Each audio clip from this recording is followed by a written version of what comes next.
कहीं से नहीं पकड़ा गए हैं, वो सब इनकाउंटर किया है, लोग जान के किए हैं।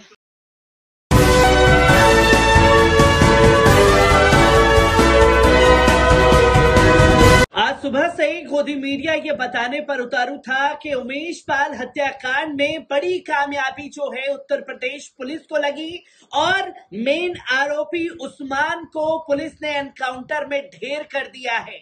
कुछ इसी तरीके की खबरें जो हैं वो गोदी मीडिया प्रकाशित करता हुआ दिखाई दिया और लोग उस पर जश्न मनाने लगे कि उस्मान मारा गया। अब उस्मान की पत्नी सामने आ गई है और उसने ये साफ तौर पर कहा है कि उसे उस्मान किसने बनाया, वो तो उस्मान था ही नहीं बल्कि वो तो विजय चौधरी था, जिसकी तस्वीरें लोगों के सामने आई है। और एक बार फिर से कटघरे में खड़ी हो गई है उत्तर प्रदेश पुलिस, क्योंकि उत्तर प्रदेश पुलिस ने यह बता दिया है कि उत्तर प्रदेश में लॉ एंड ऑर्डर की कोई जरूरत ही नहीं है, ना अदालतों की जरूरत है, ना वकीलों की जरूरत है, सिर्फ खुद ही माय लॉर्ड बन करके फैसला करेगी उत्तर प्रदेश पुलिस, जो संविधान की धज्जियां हर फर्जी एनकाउंटर में उड़ाती हुई दिखाई दे रही है। क्योंकि यहां पुलिस प्रशासन द्वारा दावा किया गया कि अतीक के बेटों ने विजय चौधरी को बना दिया था उस्मान। एडीजी बोले धर्म परिवर्तन की करेंगे जांच। जहां पुलिस प्रशासन ये डंके की चोट पर बोल रहा है, तो विजय चौधरी की पत्नी ने क्या कुछ कहा है, पहले उसके बयान पर नजर डालिए। कहीं से नहीं पकड़ा गए हैं, वो सब तो पुलिस कहाँ से पकड़ी है? हमको नहीं पता। सारा रात यहीं पे थे हमारे यहाँ, सारा रात सुबह 7 बजे गए हैं, सुबह 7 बजे गए। आपके पति सुबह घर से निकले हैं? सुबह नहीं, वो संजय से गायब थे। हमको के कहा गया कि क्या कहते हैं, तुम अपने पति को आवाज दो, बुलाओ। हम सारी रात भटभटा रहे थे वहां पे, हम बुलाए। हम जानते थे कि उनको ये लोग कर देंगे, हमें पता था, लेकिन हमारे पति ऐसे नहीं थे। क्या क्या काम करते थे पति आपके? हमारे पति गाड़ी चलाते थे अल्ट्राटेक में। कहाँ पर? घूरपुर। तो ये तो कह रहे हैं कि ये वहाँ 24 तारीख को इन्होंने उमेश पाल को गोली 24 तारीख को घर भी आए थे, ये हमको नहीं पता है, ये हमको नहीं पता है, लेकिन घर में ही थे। 24 तारीख को घर में ही थे, आए थे, घर में भी आए थे। जब मर्डर हुआ था मतलब वहाँ पे, तो ये घर पे दिन भर करते थे कि हाँ, घर पे थे, दिन भर थे। रात तक घर पे? हाँ, रात भर थे। सुबह मतलब भैया भी हमारे जेल में हैं, बड़े वाले, उनको क्या कहते हैं, मतलब कि उनका सतना केस गया है भैया का, तो उनके लिए वहाँ सतना गए थे। 26 तारीख को सतना गए थे, वहाँ से 2 तारीख को आए। अच्छा, क्या लगता है पुलिस झूठ बोल रही जो इनकाउंटर किया है? हाँ, झूठ बोल रही है। इनकाउंटर किया है, लोग जान के किए हैं। तो दोस्तों, आपने सुना उसकी पत्नी विजय चौधरी की, जो साफ तौर पर कह रही है कि विजय चौधरी को मुसलमान किसने बनाया, वो उस्मान है ही नहीं, जो कि बड़ा सवाल पुलिस प्रशासन के ऊपर खड़ा करता है, जिसकी तस्वीरें लगातार सामने आ रही है। और क्या कह रही है रिपोर्ट, एक बार इस पर नजर डालते हैं। प्रयागराज में लालपुर इलाके में उमेश पाल हत्याकांड से जुड़े दूसरे आरोपी शूटर विजय उर्फ उस्मान चौधरी को पुलिस ने एनकाउंटर में मार गिराया है। उस्मान ने ही उमेश पाल पर सबसे पहली गोली चलाई थी। वे सीसीटीवी में भी साफ तौर पर नजर आया था। ये 8 दिन में दूसरा एनकाउंटर है। इससे पहले 27 फरवरी को बदमाश अरबाज को एनकाउंटर में ढेर कर दिया गया था। इधर विजय की पत्नी सुहानी ने एनकाउंटर कई सवाल खड़े किए हैं। उन्होंने एनकाउंटर को फर्जी बताया है। उनका कहना है कि पुलिस ने झूठी कहानी रचकर मेरे पति को मारा है और मुसलमान बता दिया। मेरे पति ने कभी अतीक को देखा ही नहीं था। हम लोगों ने उनके मुंह से कभी अतीक का नाम नहीं सुना। अगर पुलिस के पास कोई सबूत है इस बात का तो हमें दिखा दें।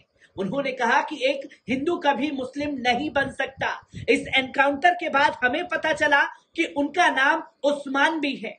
उनके पास इस नाम की कोई आईडी नहीं है। पुलिस के पास है तो हमें भी दिखा दे। विजय चौधरी और उस्मान प्रयागराज को कुंदियारा के भम्भुक गांव का रहने वाला है। उसका अपने गांव में 5 किलोमीटर दूर एनकाउंटर हुआ। वो हत्याकांड के बाद से गांव में रह रहा था। गांव में उसका पक्का घर बना हुआ है जहां उसकी पत्नी, माँ, भाई और पिता रहते हैं। विजय की शादी साल 2020 में हुई थी। गांव के लोग इस एनकाउंटर के बाद से काफी नाराज हैं। उसके परिवार के लोग सिर पकड़कर रो रहे हैं। मां रोते रोते बेहोश हुई जा रही है। वहीं पत्नी सुहानी का कहना है कि अब उसकी जिंदगी कैसे पार होगी। विजय उर्फ उस्मान के परिवार का कहना है कि पूरा गांव विजय को एक ही नाम से जानता है। ये उस्मान नाम पुलिस कहां से लेकर आई है हमें पता नहीं। ये एनकाउंटर फर्जी है। पुलिस उमेश पाल हत्याकांड के बाद से लगातार हमें टारगेट कर रही थी। रोज पुलिस की टीम घर आकर छापेमारी कर रही थी, विजय के बारे में पूछताछ करती थी। वो विजय की पहचान से जुड़े कुछ कागज भी साथ लेकर के आए थे। मामले में गांव के लोगों का कहना है कि हम लोगों को इस बारे में ज्यादा जानकारी नहीं थी। सोमवार सुबह किसी उस्मान के एनकाउंटर की बात हमें पता चली थी, लेकिन वो विजय है इसका अंदाजा नहीं था। यहाँ गांव में तो हम उसको विजय के नाम से ही जानते हैं, बाकी वो मुस्लिम कब बना ये हमें नहीं पता। वो गांव में आता जाता रहता था, रहता कहीं और था। उसकी कमाई कहां से होती थी ये भी हमें नहीं पता। वहीं पुलिस का दावा है कि अतीक अहमद के संपर्क में आने के कुछ दिन बाद विजय चौधरी ने अपना धर्म परिवर्तन करके इस्लाम कबूल कर लिया था। उसका नाम उस्मान हो गया था। हालांकि इसके बारे में उसने अपने गांव और घर में किसी से कुछ नहीं बताया था।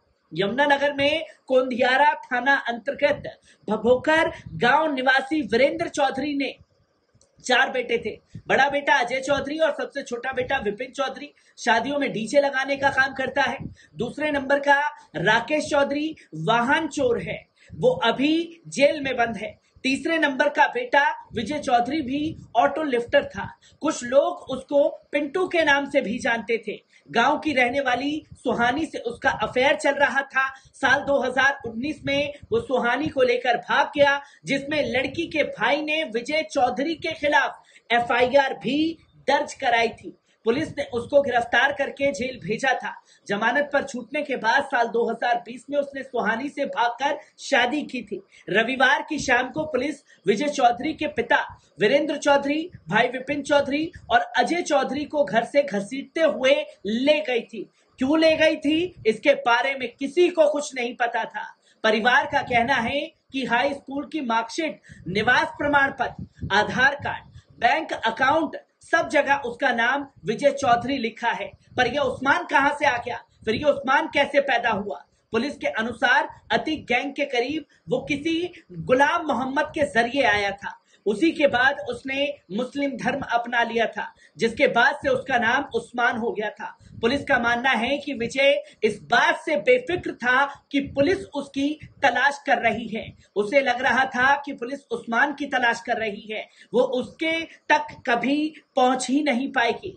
बताया जा रहा है कि साबरमती जेल में बंद अतीक अहमद से मिलने के लिए जो लोग जाते थे वे गुजरात के अहमदाबाद में स्थित उस्मान के फ्लैट में रुकते थे।